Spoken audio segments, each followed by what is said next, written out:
넓은 지구촌의 한 지역 장소를 중심으로 우리가 주목할 이야기 전해드리는 수상한 GPS입니다. 오늘도 구정은 국제전문기자와 함께하겠습니다. 어서 오십시오. 안녕하세요. 네, 오늘은 또 어떤 이야기? 일단 영국의 런던으로 가보게 될 텐데요. 네네. 아무래도 오늘은 좀 세계 전체 이야기를 좀 해야 될 것 같습니다. 네. 에마뉴엘 마크롱 프랑스 대통령이 그 찰스 3세 영국 국왕 초청받아서 영국에 갔죠. 네. 브렉시트 이후에 이제 프랑스 지도자의 첫 영국 방문이기도 하지만 사실 유럽연합 회원국 지도자의 국빈 방문 자체가 브렉시트 다음에 처음이에요. 그러니까 영국이 그렇게 집 나간 아이처럼 된 다음에 사이가 좀 안 좋았는데 요즘 좀 봉합 국면이잖아요. 그렇죠. 그러니까 마크롱이 뭐라고 말할까 세계에 관심이 집중됐는데 지금 사실 유럽이 사면초가 상황입니다. 어렵습니다. 예. 여러모로. 네. 일단 뭐 우크라이나 전쟁 있고 그렇죠.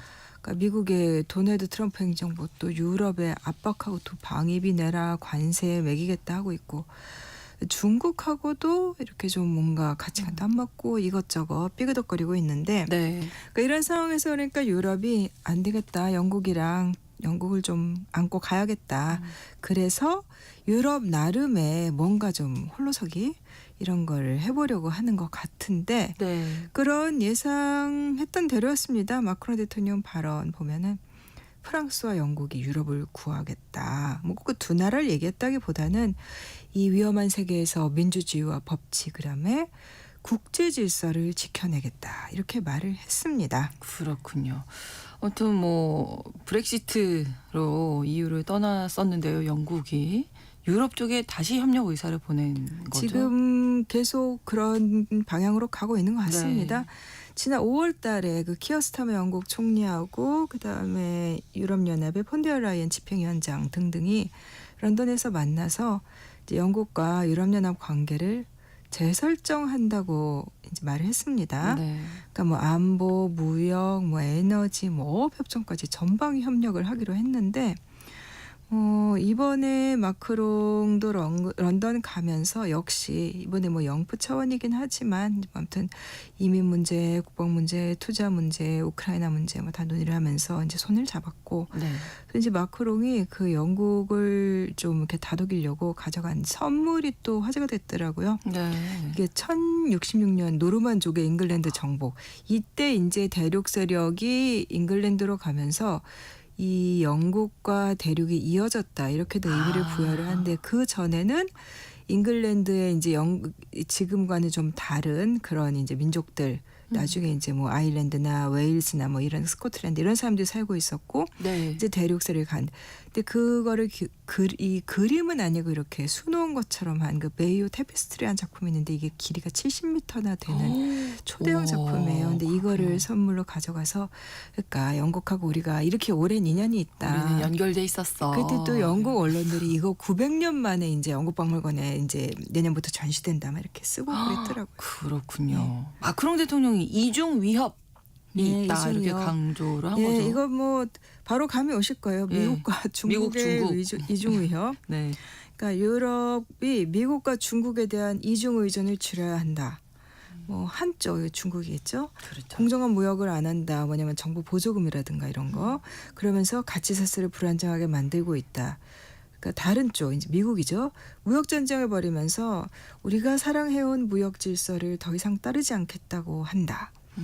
그러니까 유럽의 경제와 사회를 이 이중의 의존에서 오는 이중의 위협에서 벗어나게 해야 한다. 이 얘기를 거의 연설하면서 거의 대부분 시간을 이 부분을 얘기를 했습니다. 네. 그래서 유럽이 미국 대신 아시아 쪽에 손을 내밀고 있다. 예, 이런 지금 얘기가. 중국을 상대는 해야겠고 네. 관계가 나빠질 수는 없고 그렇죠. 또 미국은 굉장히 동맹인데 압박을 하고 있고 그래서 유럽연합의 새로운 무역 전략 한 언론 보니까 굿바이 트럼프 헬로 아시아 이렇게 요약을 해놨더라고요. 네. 근데 진짜 이게 그러니까 영국을 유럽이 다시 끌어안고 네. 독자적으로 가겠다라는 거하고 이거 이제 일맥상통하는 그러다 보면은 이제 양강이 아니라 다른 세력과 손을 잡아야 된다. 그래서 지난달 말에 유럽연합 정상회담에서 이 폰데어 라이엔 집행위원장이 그 우리 아시아 쪽의 아태 지역의 그 포괄적 점진적 환태평양 경제동반자 협정 이거 있잖아요. 네. CPTPP라고 하는 거. 네네네. 그러니까 이거하고 유럽이 구조적인 협력을 해야겠다 이렇게 제안을 했었거든요. 네. 그래서 그러면서 한 말이 세계에 다수 국가와 규칙을 기반으로 한 자유무역이 가능하다는 걸 우리가 보여줄 거다. 그러니까 미국 중심의 WTO 체제가 잘 안 돌아간다면 아시아와 유럽의 지역 블록들끼리 손을 잡자라는 제안인데 네. 사실 사실 이거 환태평양 협정 이거 원래 미국이 많이 얘기를 했었던 건데 버락 오바마 정부 시절에 2017년에 트럼프 대통령 첫 임기 때 탈퇴를 해버리면서 미국 빠진 이제 아태 블록이 됐는데 네. 그러니까 이거를 유럽연합하고 연결을 해서 미국 없이 우리가 한번 자유무역 체제를 지켜내자 이런 유럽의 제안인 거죠. 구체적인 얘기도 나왔나요? 일단 둘 사이에 그러면 유럽과 아시아 갑자기 어떻게 있느냐? 그 사이에 고리가 영국에 있습니다. 아. 이 영국은 아태 국가가 아닙니다만 그렇죠. 이 환태평양 협정의 회원국이에요. 어. 여기에 들어갔으면 영국은 브렉시트 한 다음에 이제 유럽이라는 끈이 떨어지니까 전 세계 곳곳하고 독자적으로 일단 협정을 맺어야 되고 했었거든요. 그래서 인도랑도 뭐 자유무역 협정, 그다음에 네. 아시아와도 이제 이렇게 하고 있었는데 그러면서 이제 영국이 여기 들어왔는데 지금 상황이 이렇게 돌아가다 보니까 영국이 오히려 유럽과 아시아를 잇는 고리가 될 수 있는 거예요. 그렇군요. 그래서 사실 5월 달에 제주에서 이 환태평양 협정 장관회의가 열렸는데 네. 이때 이미 영국이 이 유럽과 아시아를 잇는 제3의 공급망 이거 그 옛날에 제3세계 같기도 한데 미국, 중국, 이 고래 등살에 터지는 새우 등 이 나머지 나라들이 모여서 좀 공급망 연대를 다시 만들어 보자라는 거였거든요. 네. 이제 이게 폰데라이엔 집행위원장이 지난달에 유럽연합 회의에서 일종의 공식 제안처럼 승격을 시킨 거고 그리고 이미 폰데라이엔 위원장이 이 아시아 쪽 이 협정 회원국 지도자들하고 접촉을 하고 있어요. 그래서 이달 말에 유럽 블록, 아시아 블록 간에 이제 장관급 회담이 열릴 거고 네. 근데 아마도 협력한 형식을 뭐 유럽연합의 자체 혹은 유럽연합 회원국들이 환태평양 협정에 가입하는 것보다는 네. 이 블록 대 블록의 대화로 해서 둘 사이에 이렇게 좀 다리를 구축하는 이런 방식이 될 것 같다 이렇게들 예측을 합니다. 그렇군요. 또 라틴 아메리카에서 아시아에 관심을 보이고 예, 있다. 환태평양 블록은 이제 아시아, 그다음 유럽연합이 유럽을 대표하는 경제 블록이라면 네. 라틴 아메리카는 메르코스루, 그 남미 공동 시장이라는 거 있죠. 네. 네, 여기 뭐 이달 초에 브라질의 그 룰라 다 시오바 대통령이 그 아르헨티나를 방문을 했습니다. 네. 그러면서 메르코스르는 아시아를 향해 나아가야 할 때다.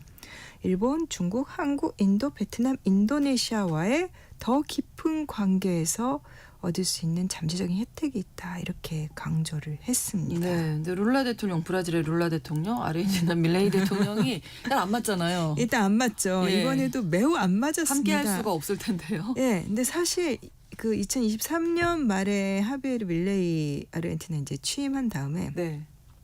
브라질 대통령이 첫 방문을 했는데 두 정상 양자 공식 회담을 안 했어요.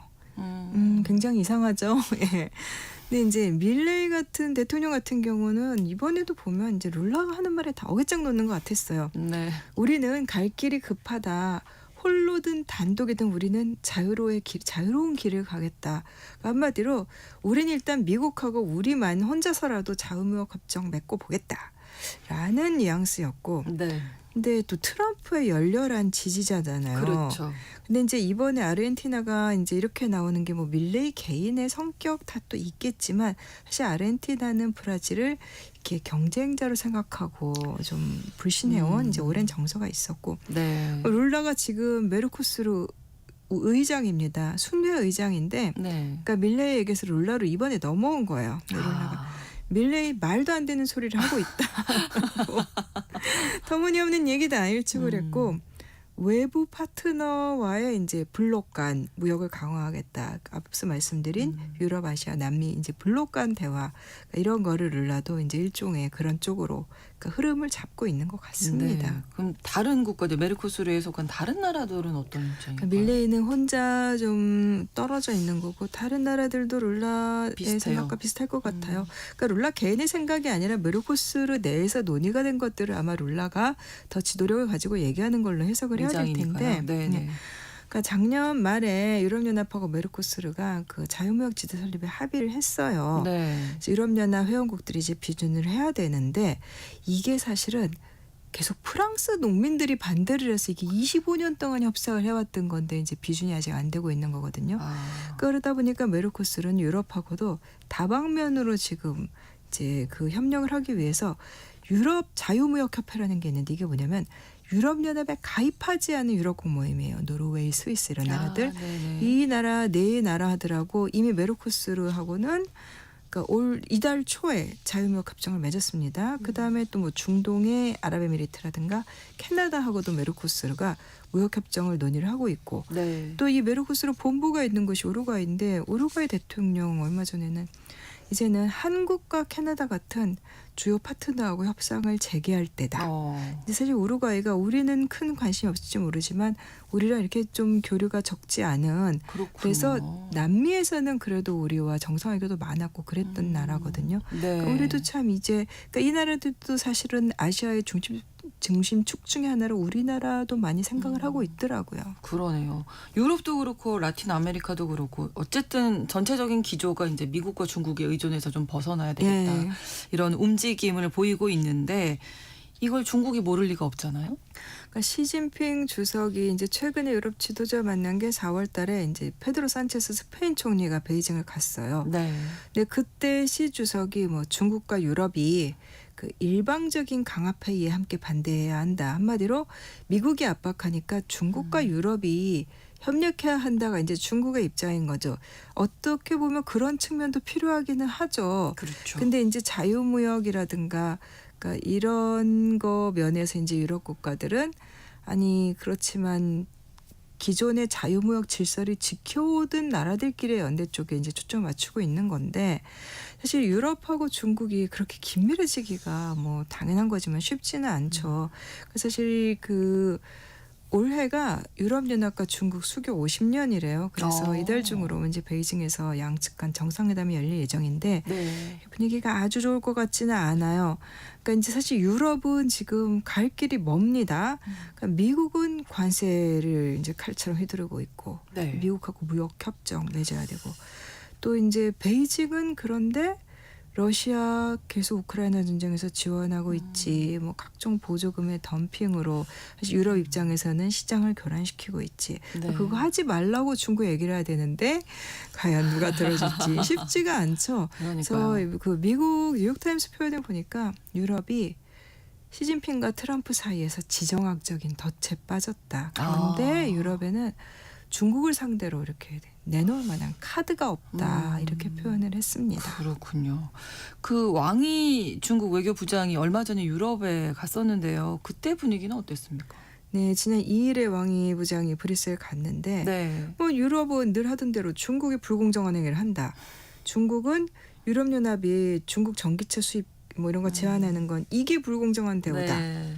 근데 이제 사실 두 양쪽이 서로 이제 불평하고 견제를 하면서도 관계를 깨트리면 안 된다라는 걸 서로 알기 때문에 조심스럽게 관리는 하고 있어요. 네. 근데 유럽이 그래서 아시아로 향한다는 건 그렇긴 하지만 중국과의 관계도 잘 갖고 가야 되지만 그래도 유럽이 원하는 파트너십은 중국보다는 뭐 한국이라든가 인도, 일본 이렇게 아시아에서도 가치관을 공유하는 네. 민주주의와 자유무역 쪽에 있는 나라들 쪽으로 더 기울고 있는 것 같다라는 네. 평이 나오고 있습니다. 이렇게 다 해봐도 다 뭐 장애물도 많고 쉽지 않네요. 이게. 이게 일단 네. 모든 블록이 아시아건 유럽이건 네. 중남미건 한계가 있죠. 근데 그러니까요. 유럽은 경제적인 한계, 신기술, 미래기술 이런 거에 사실은 미국과 중국에 지금 많이 뒤처지고 있죠. 있어요. 네. 사실 뭐 중국 저가 전기차들이 들어오니까 독일마저 휘청거린다고 하는데 네. 또 중국하고 근본적인 가치관 차이도 있죠. 이게 가치관, 이상 이런 게 국제사회나 외교 행보에서 실제로 우리가 생각하는 것보다 훨씬 큰 영향을 미칩니다. 사실 그렇죠. 국가의 모델, 발전 모델 자체가 다르다는 거잖아요. 또 중국하고는 그렇고 미국에 맞서서 유럽이 일단 안보는 어떻게 해요? 그렇죠. 이 안보를 유럽 자체적으로 강화한다. 아 근데 이게 어렵죠? 과연 이건 너무 오래 걸리는 일이죠. 네. 자, 중국 외에 언급되는 뭐 우리나라 비롯해서 아시아 쪽 국가들 한번 또 뭘까요? 일단 이제 한국과 일본 같은 아시아의 주요 국가들 여기도 역시 미국의 안보를 의존하고 있고 그렇죠. 또 여기는 내부에 사실 갈등 요인들도 많고 그러면 동남아시아라든가 이 동북아 이런 데를 하나의 블록으로 볼 수 있을지 그러니까 여기는 이제 그런 요인들이 있고 중남미 같은 경우 일단 선진 제조업 국가가 없다라는 그런 명백한 한계가 있고 이제 브라질 같은 나라들 이제 중국하고 갈등하고 막 이러고 있는데 네. 브릭스로 묶여 있으면서도 갈등하고 그러니까 이쪽에는 우선 이제 제조업 국가가 없다는 거 많지 않다는 거 원자재 수출 여전히 의존한다는 거 그러면 수요자는 결국 중국이고 이게 제일 큰 문제일 것 같습니다. 그렇습니다. 뭐 쉽지 않은데요. 그럼에도 불구하고 미국을 제외한 글로벌 연대를 지금 각 지역에서 구성하고 있는 이유. 근데 사실 근본적인 분명 질문이겠네요. 의미가 있죠. 그동안에 2차 대전 뒤에 계속해서 세계 대부분의 자유무역한 나라들은 미국에 사실 수출하면서 경제를 키워왔죠. 한국도 마찬가지고. 미국은 그 대신에 시장을 내주고 그 대신에 이제 패권 국가의 지위를 누려왔던 권력을 행사했던 거고. 네. 근데 이게 20세기 후반부터 일종의 미국의 이런 그런 이 모델이 아량이랄까 이런 것들이 깨지면서 네. 그러면서 그 트럼프 정부의 무역 전쟁이라는 게 결국은 그 결과가 가장 노골적으로 드러난 거일 뿐이잖아요.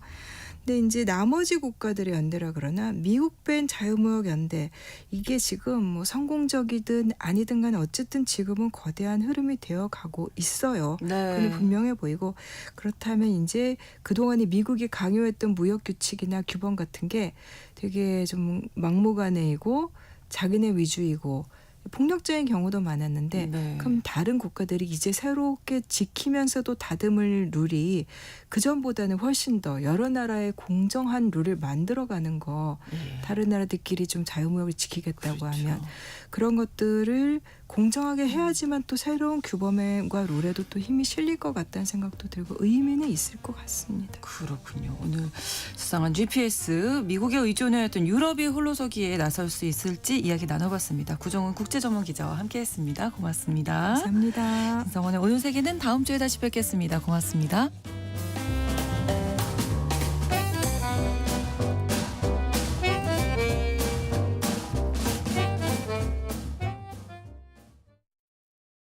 대한민국 대표 시사 교양 채널 KBS 1라디오가 청취자 여러분에게 더 가까이